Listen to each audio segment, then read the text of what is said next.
अस्सलामुअलैकुम। कोविड-19 की वजह से दुनिया के तमाम ममालिक बहुत मुतासिर हुए हैं। बल्कि अगर ये कहा जाए कि दुनिया के तकरीबन तमाम ममालिक ही मफलूज होकर रह गए। जहाँ पर कोविड-19 ने इकोनॉमी को बड़ा लॉस पहुँचाया है, वहीं पर एजुकेशन को भी बहुत नुकसान पहुँचा है। अगर मैं ये कहूँ कि इररिपेयरेबल लॉस जो है वो एजुकेशन को पहुँचा है, तो इसमें भी कोई शक नहीं होगा। मैं इस वीडियो में आपको पहले ये क्लियर कर देना चाहता हूँ कि ये वीडियो ना किसी पर्टिकुलर शख्स और ना किसी पर्टिकुलर इदारे को टारगेट कर रही है। इस वीडियो का मुकम्मल तौर पर प्योर पर्पस ये है कि जो लोग दिल में हमदर्दी रखते हैं और इस मुल्क के लिए यानी पाकिस्तान के लिए कुछ करना चाहते हैं, या उनके अंदर ये वलवला मौजूद है कि वो इस मुल्क के लिए कुछ करें, तो ये वीडियो उन लोगों के लिए है। मैं इस वीडियो में ख़ुद को भी इंक्लूड कर रहा हूँ। जो भी बात मैं कर रहा हूँगा, मैं ख़ुद भी उसमें इंक्लूड हूँगा। चूँकि मेरा ताल्लुक़ भी, प्रोफेशन भी एजुकेशन से है। मैं लेक्चरर हूँ बायोलॉजी सब्जेक्ट का गवर्नमेंट कॉलेज के अंदर। मैं इन 4 माह के अंदर पढ़ाई को यानी पढ़ाने को ख़ास तौर पे बहुत ज़्यादा मिस कर रहा हूँ। मैंने 4 महीने मिस किया भी और अब भी कंटिन्यूसली मैं करता जा रहा हूँ। और बिल्कुल इसी तरह की फीलिंग्स मेरे दोस्तों की, मेरे कोलीग्स की और बाकी जितने भी एजुकेशनिस्ट हैं उनकी भी होगी। मैं आपसे इस वीडियो में एक बहुत ख़ास बात करने लगा हूँ, और वो ये बात है कि अगर आप लोगों को अपॉर्चुनिटी चाहिए कुछ करने के लिए, तो ये कोविड-19 ने आपको प्रोवाइड कर दी है। मैं अपनी बात को एक्सप्लेन कर देता हूँ आपके सामने। देखें, तकरीबन 4 माह से और अभी आने वाले 1-2 माह का कोई क्लियर नहीं है कि इंस्टीट्यूट्स, एजुकेशनल इंस्टीट्यूट्स ओपन होते हैं या नहीं होते। तकरीबन 4 माह जो गुज़र गए हैं और 2 माह ये, तकरीबन 6 माह या 7 माह भी हो सकते हैं, अभी इस बारे में कुछ कहा नहीं जा सकता। ये ऐसे मंथ गुज़रे हैं जिसमें स्टडीज़ जो है वो बिल्कुल, जिस तरह इकॉनमी रुक गई, इकॉनमी का लॉस हुआ, वैसे ही बच्चों की स्टडीज़ का भी लॉस हुआ है। इसको एक अच्छा टीचर जो है वो फील कर सकता है। ऑनलाइन क्लासेस का इजरा भी किया गया। इसके लिए मुख्तलिफ HEC ने भी अपने यूनिवर्सिटीज़ के अंदर और जो उनसे एफिलिएटेड कॉलेजेस थे वहाँ पर ऑनलाइन क्लासेस करवाने का हुक्म दिया, ऑर्डर दिया। फिर कुछ प्रॉब्लम्स आईं। अब मुख्तलिफ कॉलेजेस के अंदर भी ऑनलाइन क्लासेस का ऑर्डर दिया गया है और मेरा ख़्याल है कि काफ़ी कॉलेजेस के अंदर ये प्रैक्टिस चल भी रही है। अब मैं ऑनलाइन क्लासेस की तरफ तो नहीं जाऊंगा क्योंकि ये एक डिफरेंट टॉपिक बन जाएगा और इसमें डिफरेंट बातें आ जाएंगी, इसके एडवांटेजेस, डिसएडवांटेजेस आ जाएंगे। तो मैं अपना फोकस जिस बात पे रखना चाह रहा हूँ वो सिर्फ ये है कि ये अपॉर्चुनिटी थी और अभी है हम सब के लिए कि हम अपने स्टूडेंट्स के लिए जो अब मुकम्मल तौर पर फ्री हैं, या तो अगली क्लासेस में प्रोमोट हो चुके हैं या अब अगली क्लास मुख्तलिफ यूनिवर्सिटीज़ में जाने वाले हैं। पार्ट 1 से पार्ट 2 में जो लोग प्रोमोट हुए, जो बच्चे प्रोमोट हुए, उनके पास सिर्फ एक क्लास अब है पार्ट 2 की। चूँकि अभी ना कोई कॉलेजेस ओपन है, ना अकेडमीज़ ओपन हैं, चाहे वो प्राइवेट इदारे हैं चाहे वो गवर्नमेंट इदारे हैं, और बच्चे भी रिलैक्स्ड हैं। चूँकि बच्चे टीचर्स के साथ कनेक्शन रखते हैं, बहुत कम रखते हैं, लेकिन अच्छे टीचर्स के कनेक्शन में काफ़ी स्टूडेंट्स होते हैं, तो वो अपने स्टूडेंट्स के ज़रिए बाकियों को इतला देकर अपनी क्लास किसी न किसी तरीके से शुरू कर सकता है। देखें, ये अपॉर्चुनिटी कैसे है हमारे लिए। आजकल के इतने एडवांस दौर के अंदर, जहाँ पर आपका सोशल मीडिया आपके इलेक्ट्रॉनिक मीडिया को भी क्रॉस कर चुका है, आप शायद टीवी पे ख़बर बाद में सुनते हैं और सोशल मीडिया पे आपको उसकी इत्तला पहले मिल जाती है। इस सोर्स को, इस मीन को बहुत अच्छे तरीके के साथ इस्तेमाल किया जा सकता है बच्चों को एजुकेट करने के लिए। मैं किसी किस्म का कन्फ्लिक्ट नहीं डालना चाहता किसी भी इदारे के दरमियान। मेरी वीडियो का जो मुकम्मल और प्योर मकसद है वो सिर्फ़ और सिर्फ जो मुझे अंडरस्टैंड, जो मैंने किया है, वो आप तक अपनी बात को पहुंचाना है। देखें, इन तमाम अरसे के दौरान अगर हम चाहें तो कुछ वीडियोस बना सकते थे, या अभी भी हमारे पास वक्त है, जितने भी प्रोफेसर हजरात हैं वो अपने अपने सब्जेक्ट्स के अंदर, जिन्होंने जिस सब्जेक्ट में भी उन्होंने स्पेशलाइजेशन की है, वो अपने सब्जेक्ट को अपने बच्चों तक थ्रू सोशल मीडिया कन्वे कर सकता है। जी, अब अगली बात ये आती है कि क्या बच्चा सीरियस होता है इसको पिक करने के लिए? देखें, ये अपॉर्चुनिटी आपके पास है। आप क्या दे सकते हैं इन बच्चों को, आप ये देखें। आप अपना 100% पॉसिबल जितना आपसे है वो क्या आप दे रहे हैं, डिलीवर कर रहे हैं, आप इसको एसेस करें। बच्चा आगे से क्या ले रहा है, बच्चा आगे से क्या समझ रहा है, बच्चे कितने ले रहे हैं, ये आप मत देखें। आप अपनी असेसमेंट करें कि मैं क्या डिलीवर कर रहा हूं कि नहीं कर रहा हूं। अगर आपको 5 बच्चे भी सुनते हैं, अगर आप 5 नहीं 2 बच्चे भी आपको सुनते हैं, तो आप अपनी ड्यूटी, आप अपना काम मुकम्मल तौर पे कर रहे हैं।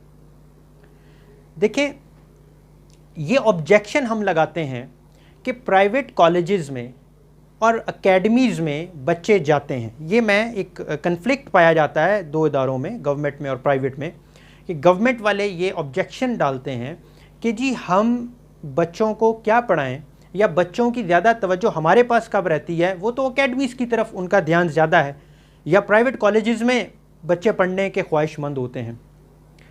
मैं आपसे ये सवाल करता हूँ, ये मेरा गवर्नमेंट प्रोफेसर हजरात और टीचर हजरात से, स्कूल से लेकर कॉलेज और यूनिवर्सिटी तक के जो हैं उनसे मेरा सवाल है। देखिए, बच्चे अगर वहाँ जाना चाहते हैं तो क्यों जाना चाहते हैं? वो क्यों फील करते हैं कि हम वहाँ पे पढ़ेंगे तो हमें बेहतर जो है वो पढ़ाई मिलेगी? यहाँ अपने आप को वो सिक्योर क्यों नहीं करते? ये सोचने की बात है। और फिर हम ये भी देखते हैं कि हम एकेडमीज़ को, हम प्राइवेट कॉलेजेस को बुरा भी मान रहे हैं, और मेरा ख़्याल है कि हमारे बच्चे, हमारे रिलेटिव्स और किसी को अगर हमसे कोई मशवरा लेने आ जाए तो हम उसको भी यही कहते हैं कि आप फ़लाँ प्राइवेट कॉलेज के अंदर या एकेडमी के अंदर अपने बच्चे को एडमिट करवा लें। देखें, हम बुरा भी कह रहे हैं और हम सजेशंस भी ऐसी दे रहे हैं। देखें, ये मैं हर एक की बात नहीं कर रहा, मेजॉरिटी की बात होती है, मैं इंक्लूड कर रहा हूँ ख़ुद को इसके अंदर, इसलिए मैंने पहले आपको बात की थी।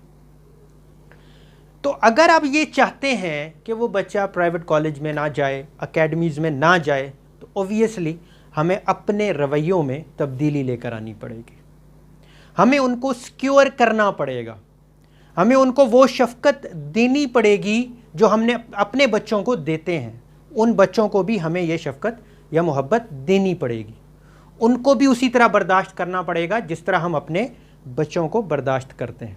अपने बच्चों की गलती बड़ी से बड़ी भी होती है, हम उसको बर्दाश्त कर लेते हैं, लेकिन जब यही बच्चे किसी और के होते हैं और हमारी क्लास में होते हैं तो उस वक्त हम उसको बियर नहीं करते।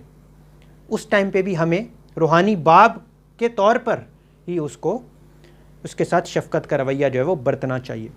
तो मैं अपनी बात पे वापस आता हूँ कि अगर आप चाहते हैं कि वो इन एकेडमीज़ में ना पढ़ें, अगर आप चाहते हैं कि वो इन प्राइवेट कॉलेजेस में ना जाएं, तो सर मैं आपसे रिक्वेस्ट करता हूँ कि आपके पास अभी भी छुट्टियाँ मौजूद हैं, आपके पास पहले भी मौजूद थी।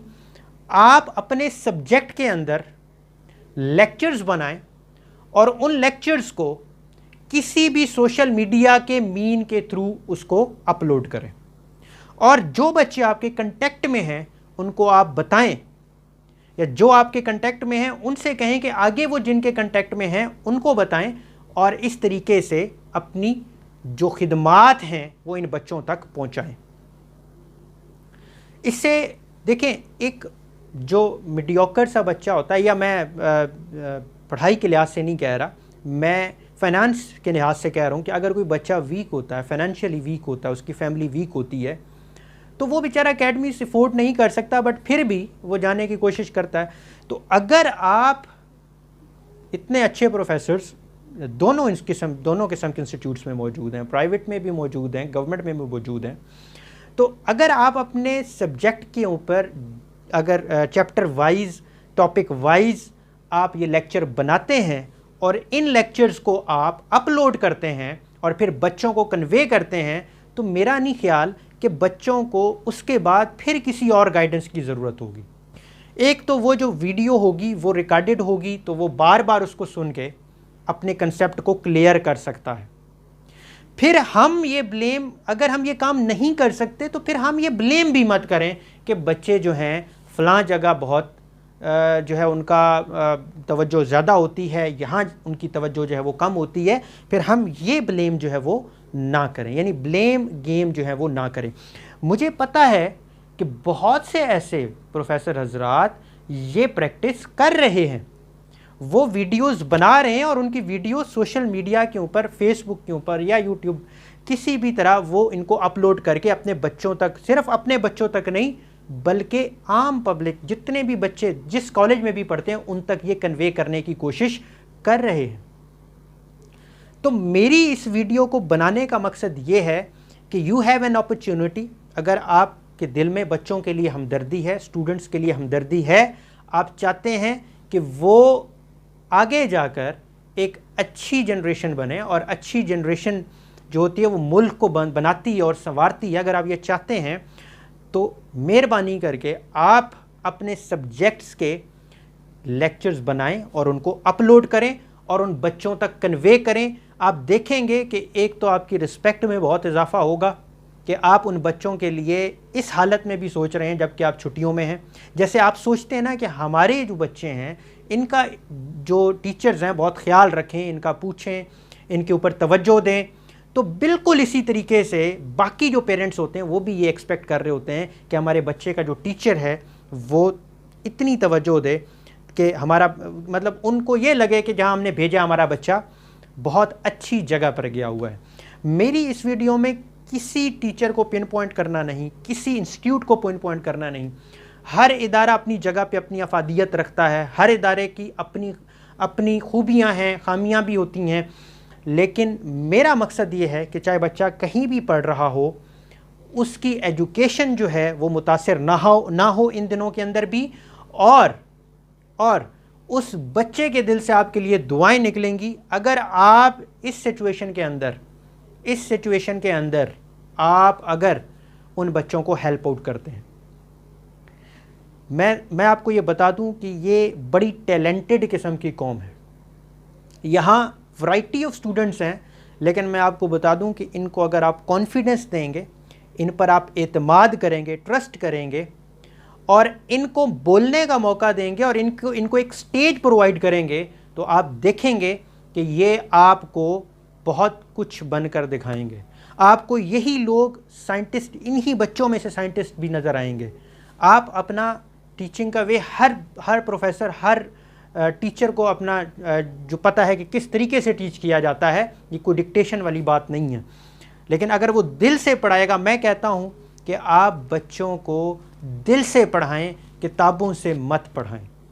दिल से पढ़ाएंगे तो आपको बहुत अच्छा रिज़ल्ट ये बच्चे देंगे और अल्टीमेटली आपके बच्चे भी जैसा आप उनके लिए सोच रहे होंगे, आपके बच्चों का भी फ्यूचर उसी तरीके से बन रहा होगा।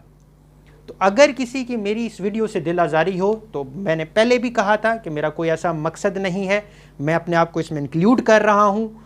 आप बजाय एक दूसरे के ऊपर ब्लेम गेम करने के कि प्राइवेट कहे कि ये घर बैठे हुए हैं, सारे मुफ्त की तनख्वाहें ले रहे हैं, तो और गवर्नमेंट वाले कहें कि प्राइवेट वाले कॉलेजेस इसलिए खुलवाना चाहते हैं कि इससे उनका मकसद फ़ीसें लेना है, बाकी पढ़ाई से कोई लेना देना नहीं है। ये जस्ट ब्लेम गेम है।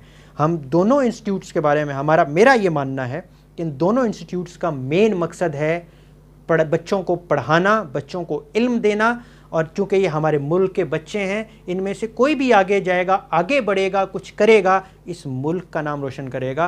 तो इसलिए इन बच्चों को अपना समझ के, बग़ैर किसी इदारे में डिस्क्रिमिनेशन करते हुए मैंने ये बातें की हैं। तो किसी की दिल आज़ारी हुई हो तो मैं इसके लिए माज़रत ख़्वाह हूँ, और मैं चाहूँगा कि आप लोग ज़रूर इस वीडियो के ऊपर अपने कमेंट्स दें, अपने व्यूज़ दें। मैं एज अ बायोलॉजी टीचर मैं ये कन्फेस करता हूँ कि मैं अपनी क्लास के लिए ऑनलाइन लेक्चर्स बनाऊँगा और उनको मैं अपलोड करूँगा और मैं इनको बाकी बच्चों तक कन्वे करूँगा। आप भी अपने सब्जेक्ट के लिए, अपने सब्जेक्ट में जो कि आपकी स्पेशलाइज, आप जितने भी टीचर्स हैं वो बड़े माशाल्लाह मोतबर और स्पेशलाइज्ड टीचर्स हैं, तो वो अपने सब्जेक्ट में लेक्चर बनाएं। मैं कहता हूँ Urdu, English, physics, chemistry, biology, each and every जो भी सब्जेक्ट किसी का है वो अपने तय अपने दिल से इन बच्चों पे हमदर्दी करते हुए ये लेक्चर बनाकर अपलोड करे। अल्लाह ताला भी आपको बहुत अजर देगा और ये बच्चे आपके लिए सदक़ाए जारिया साबित होंगे। बहुत शुक्रिया। और अगर इस वीडियो पे आप में से किसी की भी दिल आज़ारी हुई हो उसके लिए मैं माज़रत ख़्वाह हूँ। ये मकसद सिर्फ़ और सिर्फ बच्चों के लिए जो मैंने ये बनाई है, और अपने जो कुलीग्स हैं जो बहुत मोतबर है मेरे लिए, बहुत मुअद्दब है मेरे लिए, उनकी सजेशंस के साथ ही ये मैंने बनाई है। Thank you very much.